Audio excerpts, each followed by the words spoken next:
বাংলাদেশ আনসার ও গ্রাম প্রতিরক্ষা বাহিনীর শীর্ষ পদে বড় ধরনের রদবদল করেছে সরকার।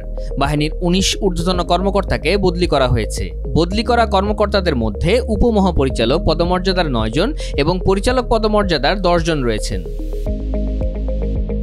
২৫ আগস্ট রাষ্ট্রপতির আদেশক্রমে স্বরাষ্ট্র মন্ত্রণালয়ের জননিরাপত্তা বিভাগ আনসার শাখা ১-এর উপসচিব ফৌজিয়া খানের স্বাক্ষর করা দুটি পৃথক প্রজ্ঞাপনে এ তথ্য জানানো হয়েছে। প্রজ্ঞাপনে বলা হয়েছে, জনস্বার্থে জারি করা এ আদেশ অবিলম্বে কার্যকর করা হবে। উল্লেখ্য, চাকরি জাতীয়করণের দাবিতে কয়েকদিন ধরে আন্দোলন করছেন আনসার সদস্যরা। ২৫ আগস্ট সকাল থেকে সচিবালয়ের সামনে অবস্থান নিয়ে বিক্ষোভ করতে থাকেন কয়েক হাজার আনসার সদস্য। দুপুর থেকে তারা সচিবালয়ের অবরুদ্ধ করে রাখেন।